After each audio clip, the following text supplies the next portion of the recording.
Okay, hi everyone. So in this video, we will learn how compilation process works in C programming. Or when I say compilation process, when we compile any program using GCC compiler, we get one binary at the end, or we get one executable. So before getting this executable, there are few steps which compiler does in background. So that we are going to learn in today's video. So this is my Linux box, and I'm connecting it to it through a mobile external terminal SSH client. So let's first open or write a basic program like hello.c, and let me just write basic stuff about just printing hello on the screen.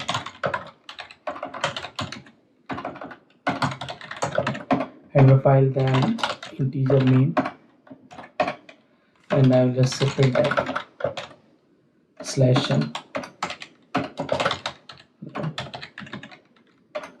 again /n, and then return statement.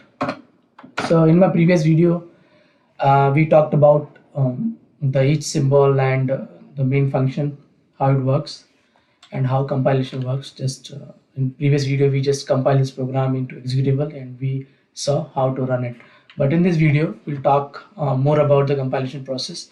So let me quickly compile this program. So how you can compile is you can just say GCC. Let me change the font size.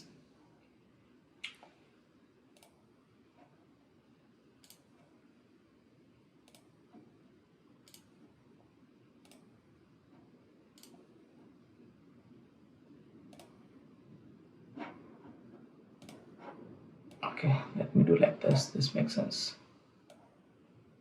Okay, so I'll just compile it. I will give the object the executable file name as hello.out, and this is our source file. If I compile, then I will see hello.out after compilation. So this is the end file, and if we run it, we will see the output, which is hello. So now what is happening in the background?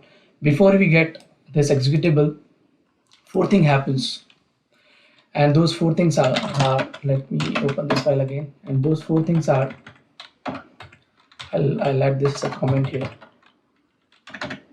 First thing is preprocessing happens. Preprocessing. So what is this? It is taken care by the preprocessor. Preprocessor is one part of compiler, which actually expand these header files. Whenever the preprocessor C hash include, it add content of each and every header file into this source file, and this is done by preprocessor, and because of that the file size increases. Now if I come out of this file, and how the question is how we are going to see, how we can see how preprocessor is expanding the file. So for that, there is a command, there is a flag in GCC compiler, gcc-e, and then our source file, that is hello.c. If you see here, so the output is there on the screen now. So this was our program, but if you see here, before this there are so many, you will see so many functions and text here. So this is all the content of the header file, which has become part of this file now. So here you see, if you see printf function we were using, and for this printf function we had to include the header file.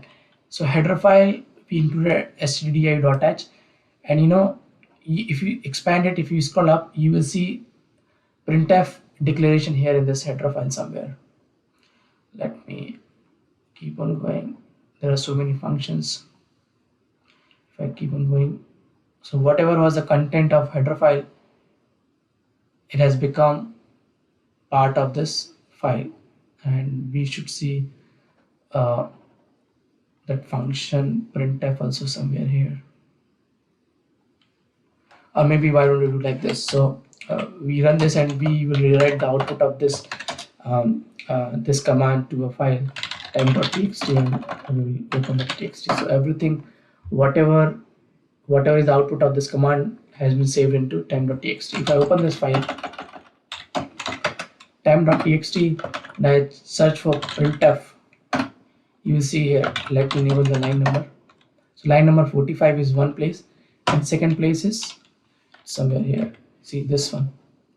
So this is the declaration. There, if you see a few more entry here, one more.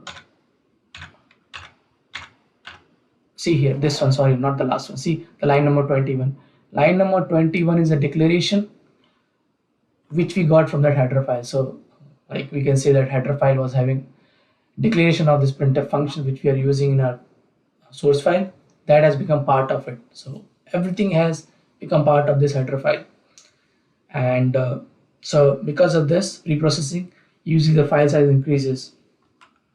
Now if I come back, the second step, so remember hyphen is the flag which is used to find the output of preprocessing or output of preprocessor. Now the next step, if I go back and open this source file, in the next step is second in the second phase or the second step, it happens is this output produced by preprocessor goes to the assembler. So assembler, what it does, it will keep read everything and it convert into a assembly file or assembly language. And usually the file of assembly file is extension is .asm. So assembly happens, assembler comes into picture and produces .asm file. So if I want to go and check, how you can check, there is a flag here for that, -s and then hello.c. If I run it and if I just check for it, then you will see some file here, hello.s. S is for, sorry, I was saying .sm. It is not .sm, it is just .s. If I go back and if I open this file, the file which is produced by the assembler, I will see all these assembly language instructions. You see here there is a main function, main is function, and we were printing something on the screen, so that is in string. So we will not go into detail about this. So, but this is the second step of compiler. And if I go back and open this file, so I should not say ASM, and this is just .s. And in the third step, what happens? In third step, for the third step, we are getting the input which is in assembly language. Now, when the third part is the compiler, in compilation, in the third part, this whole assembly code is taken and an object file is created. Object file, when I say object file, it is in binary format, but that this binary file does not have the function definition. That function definition is a part of linker which comes in the third step. So what this will do is take input in assembly language and convert it into binary form or object code. We'll see it. How we can do is, for that we just need to compile this file just by pressing -c. -c means just compile it, or we can say just create the object file. So hello.c, if I see here, and its output will be hello.o.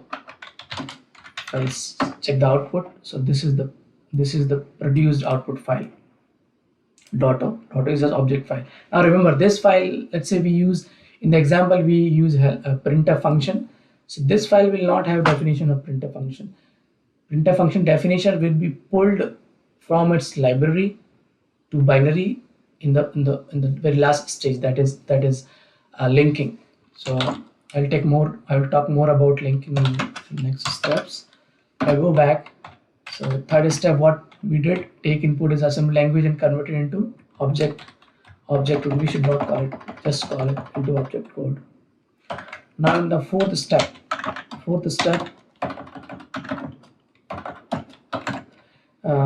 the input is object code.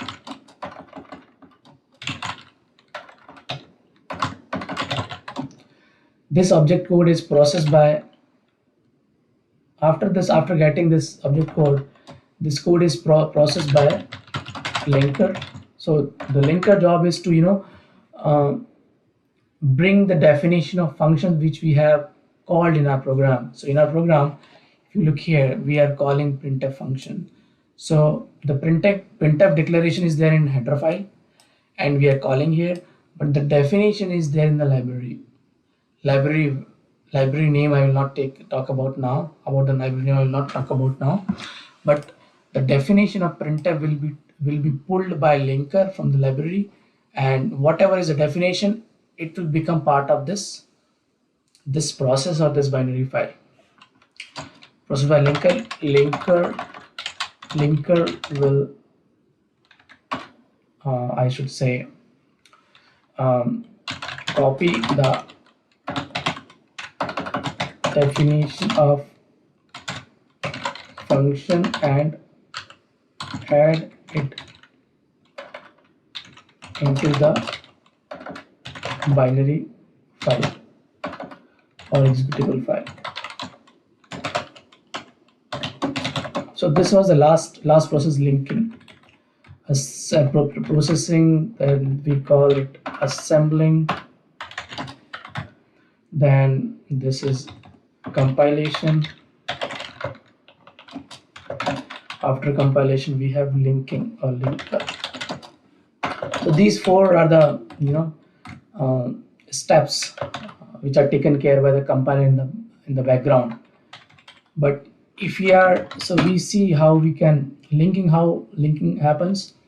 So for the linking to happen, so let's say the last file produced by the compiler was hello.out, but this does not have definition. So now to produce the executable after this, we just say -o hello.out, and we are asking compiler to create this binary hello.out using hello.o. So use this object code or object file and pull the definition of printf and add it to hello.out, so that hello.out file can become a dependent file and we can run it. So if you see the output, we have this file, and if we like always, we can run it like this. So this is the output.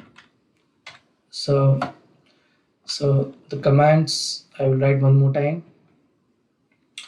I'll go back and put it in the file. So for processing, if you